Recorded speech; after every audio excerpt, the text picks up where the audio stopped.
शिवरात्रि एक ऐसा त्योहार जो सारे हिंदू समाज में बहुत विशेष महत्व रखता है। वह बहुत पुराने समय से इसे हर साल बड़ी धूमधाम से मनाया जाता है। इस अवसर पर श्रद्धालुओं की लंबी कतारें शिव मंदिरों में देखी जा सकती है।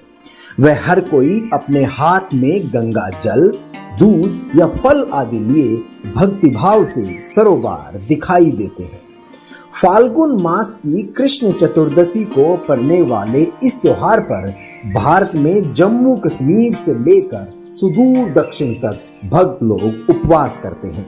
सारी रात शिव भगवान की आराधना करते हैं। घंटों की आवाज और शिव जी के जयकारों से पूरा मंदिर ही नहीं, आसपास का वातावरण भी गुंजायमान हो उठता है।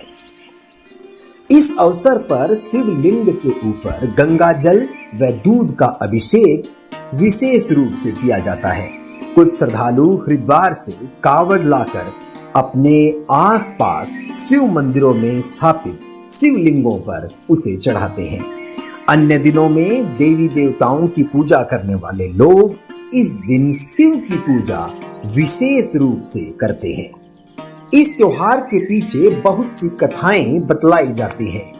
शिवरात्रि का यह त्योहार हिंदू परंपरा में कुछ इस तरह स्थापित हो चुका है कि इसकी सार्थकता जानने की जरूरत ही महसूस नहीं की जाती और परंपरागत रूप से हर साल श्रद्धालु इसे मनाकर अपने भक्ति भाव को और भक्ति कर्म को पूर्ण मान लेते हैं। आज इस अवसर पर हम अपने सद्ग्रंथों के प्रकाश में इस त्योहार के महत्व को जानेंगे। हिंदू धर्म के आधार ग्रंथ पवित्र वेद व गीता जी हैं। ये ऐसे सद्ग्रंथ हैं जो प्रभु दत्त हैं और इनकी सत्यता पर किसी को कोई संदेह नहीं है। हालांकि वेद और गीता जी मानव मात्र के लिए हैं, ये किसी धर्म की सीमाओं के अंदर इन सद्ग्रंथों की महानता को नहीं बांधा जा सकता। फिर भी हिंदू धर्म के मानने वाले लोगों के लिए ये ग्रंथ विशेष आदरणीय है।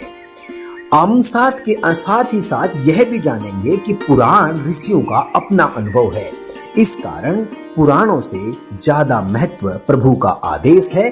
मतलब साफ है कि यदि वेद और गीता शिवरात्रि का या किसी अन्य धार्मिक क्रिया का समर्थन नहीं करते हैं तो वो स्वीकार्य नहीं है।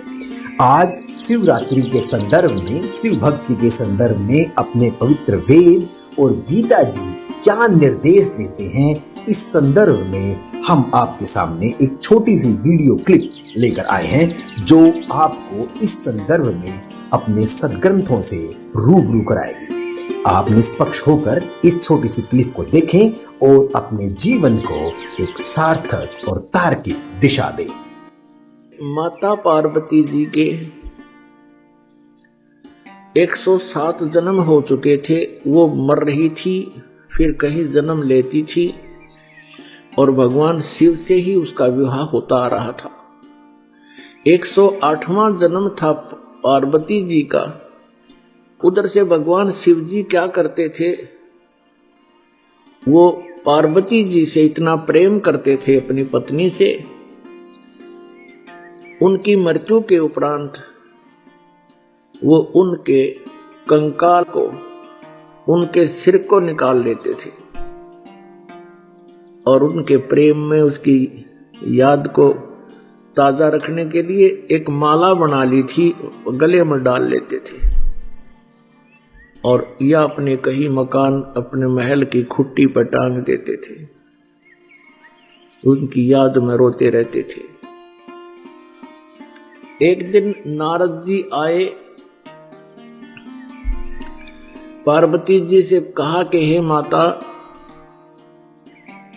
आप जन्म और मृत्यु के कष्ट से कितने दुखी होते हो। भगवान शंकर जी के पास, शिव जी के पास एक अमर मंत्र है। यदि वो आपको वो मंत्र दे दे, जाप करने का एक नाम है, आपका जन्म और मृत्यु समाप्त हो सकता है। पार्वती जी ने कहा कि भक्त, हे ऋषि जी, आपकी बातों पर मुझे विश्वास नहीं हो पा रहा। क्योंकि भगवान शिव जी मुझे बहुत प्यार करते हैं, मेरे पति हैं, और इनके स्वभाव और इनके उदार स्वभाव से मैं खूब परिचित हूं। ये मेरे लिए अपनी जान भी दे सकते हैं, और वस्तु का तो कहना ही क्या।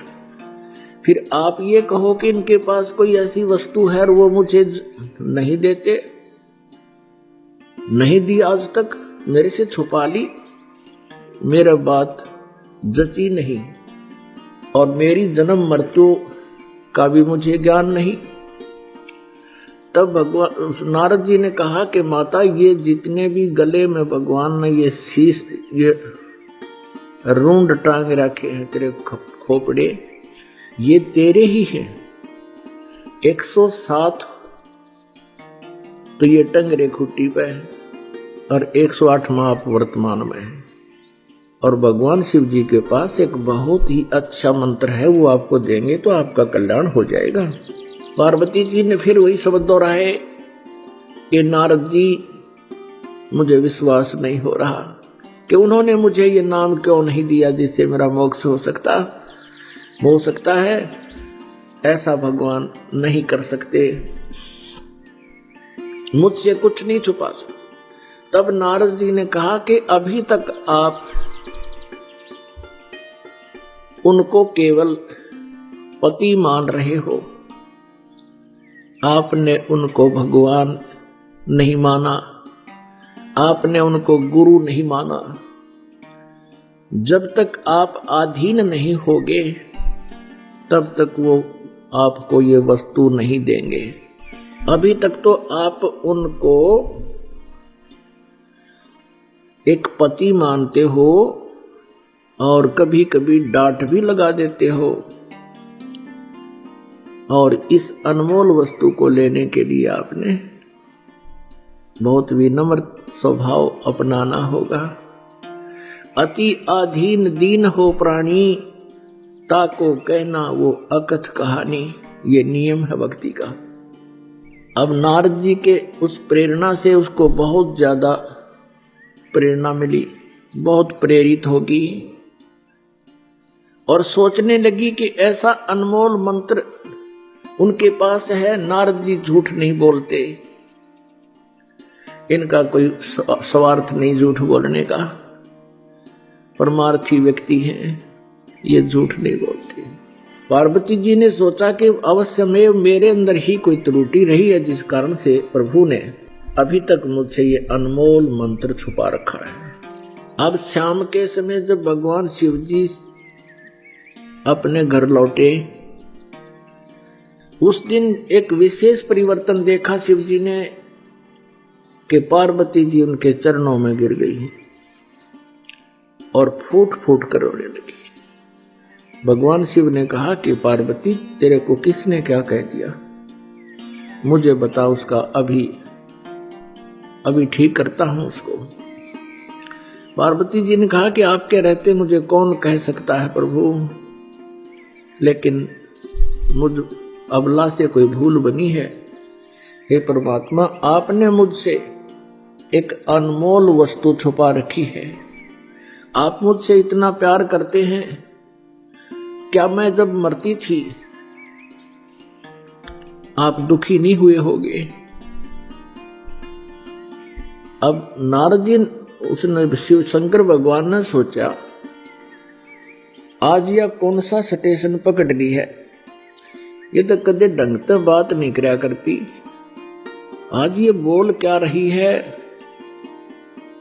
तब कहा, पार्वती जी ने संक्षिप्त में सारी कथा सुना दी है। भगवान, आपके पास अनमोल मंत्र है, मैं 107 बार मर चुकी हूँ, ये शीश मेरे ही हैं, आपने कभी नहीं बताया, मेरे में कोई त्रुटि रही होगी, मुझे बालक समझकर माफ कर दो, मुझे वो मंत्र दे दो।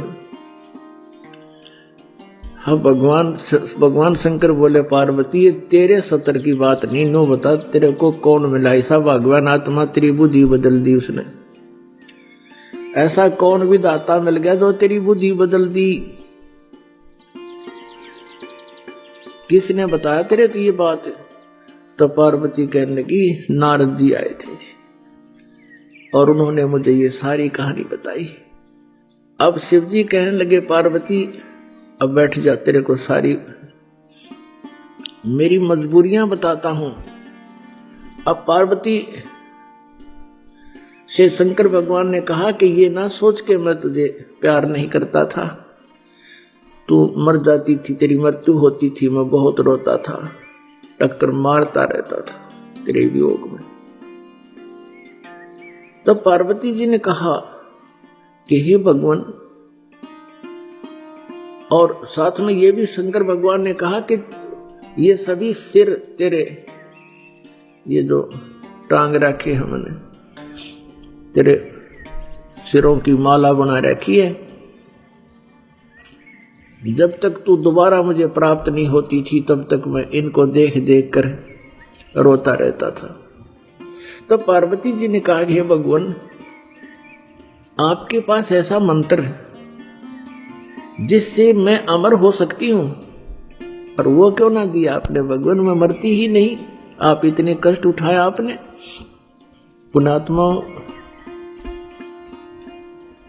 जो व्यक्ति अपने प्रोसेस से परिचित होता है, अपने प्रोफेशन से परिचित होता है, वो समझता उसके कदर और वैल्यू को। ये मंत्र ऐसे नहीं दिया जा सकता। तो भगवान शंकर ने कहा कि पार्वती, अभी तक तेरी आत्मा में इस मंत्र की चाह नहीं बनी थी, इच्छा नहीं बनी थी, प्रबल इच्छा। और जब तक इच्छा ना बने तो मैं तुझे बहुत कोशिश करता था। आपका याद भी होगी, मैं बहुत बार चर्चा चलाता था कि पार्वती भगवान की भक्ति करनी चाहिए। परमात्मा की भक्ति से जीव का कल्याण होता है। लेकिन आप तो मेरी एक नहीं सुनती थी और क्या कह देती थी कि मुझे भक्ति की क्या आवश्यकता है, मुझे तो भगवान मिल गया। मैं भी चुप हो जाता था कि अब या आगे बात सुने नहीं। तो पुण्यात्माओं, जैसे समुद्र के अंदर, समंदर में सीप होती है एक, जिसमें ये मोती बनते हैं। आपने देखे होंगे, शंखले से हुआ करें शंख, ये तो ऐसा ही एक चपटा सा होता है, एक जीव होता है, उसका ऊपर का शरीर बहुत सख्त होता है और उसमें मोती कैसे बनता है, वो सीप जिस समय उसको चाह होती है, समुद्र में एक विशेष गर्मी पैदा होती है और उसके बाद फिर कुछ वर्षा के आसार बनते हैं।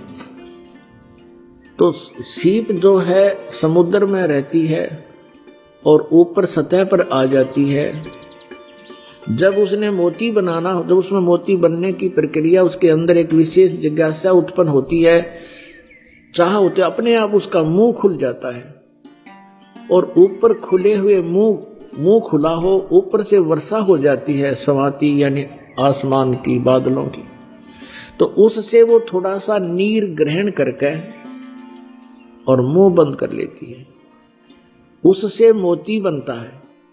और उस सीप का मुंह खुला ना हो, चाहे सारा सामन बरस जा, मोती नहीं बन सकता। तो यहां परमात्मा बताते हैं कि पार्वती के अंतःकरण रूपी सीप का मुंह बंद था। नारद जी की प्रेरणा से वो मुंह खुल गया और भगवान शिव जी ने फिर उसमें वो मंत्र डाल दिया। तो भगवान शिव ने कहा कि पहले तेरी इच्छा नहीं थी और ये ऐसा अनमोल मंत्र है, मैं तुझे ऐसे बर्बाद नहीं कर सकता, और मैं तुझे दे भी देता, बता भी देता तो तेरे जिज्ञासा थी नहीं, यो काम नहीं करता, ये व्यर्थ जाता। तो तब भगवान शिव ने कहा, पार्वती आज तेरा सीप का मुंह खुल गया, खुला है ये, और अब ये मंत्र दूंगा तुझे, पर ये ऐसा अनमोल मंत्र है, ऐसे स्थान पर दूंगा जहां कोई दूसरा जीव भी ना सुन ले। जहां पर अमरनाथ बना हुआ है वहां एक सूखा वृक्ष था, एक सूखा वृक्ष था कोई पत्ता नहीं था, टहनी शेष थी। और वहां जाकर उसके नीचे बैठ गए भगवान शंकर और पार्वती। भगवान शिव जी ने हाथ से 3 ऐसी जोर जोर से ताली बजाई, इतनी आवाज हुई कि आसपास, इतना भयंकर नाद हुआ कि आसपास के कोई पक्षी वहां पर था वो उड़कर भाग गया। और कहीं अंडे भी थे आसपास के वृक्षों में, वो भी पक्षी बनकर उड़ गए। उसी वृक्ष की खोगर में एक थोथे स्थान पर में जो वृक्षों में हो जाता है, उसमें एक मादा तोते ने अंडे दे रखे थे।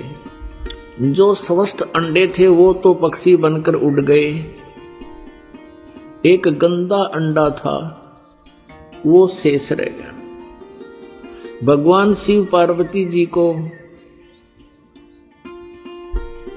वो मंत्र सुनाने लगा। पुण्यात्माओं, आपको पता चलेगा आप कितने पुण्यवान हो। वो जो मंत्र पार्वती जी को मिला वो मंत्र आप जी को मिल रहा है। इसके बीच में ये किसी को न मिला, केवल कबीर परमेश्वर जी ने कुछ एक पुण्यात्माओं को दिया था।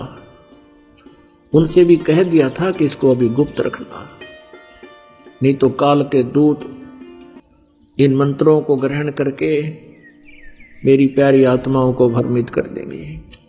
अब यहां एक प्रश्न और है कि ऐसे स्थान पर मंत्र क्यों दिया भगवान शिव ने और इसको गुप्त क्यों देते हैं।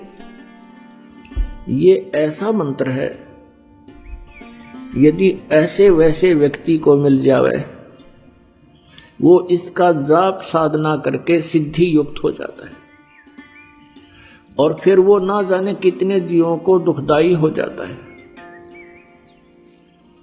पहले ये राक्षस क्यों बने? ये सभी भक्त थे, साधनाएं करते थे, गुरु होते थे। ये साधनाएं करते रहे लेकिन साथ में त्रुटियां भी करते रहे, नाम से खंडित हो गए। गुरुजनों ने उनको अपने वहां से निष्कासित कर दिया। उनके अंदर उस नाम के जाप करते रहे, सिद्धियां आ गई। उन्हीं भक्तों को के शत्रु बन गए। उनके पास भी सिद्धियां, उनके पास भी सिद्धियां, सारी उम्र लड़ते रहे, ना उनको भक्ति आपकी ना करने देते थे। आपने सुर असुरों का युद्ध खूब सुना पुराणों में, और अधिकारी जो होता उसके मुख से सुना हुआ ज्यादा असर करता है। तो वहां पार्वती जी को भगवान शिव ने वो मंत्र दिया।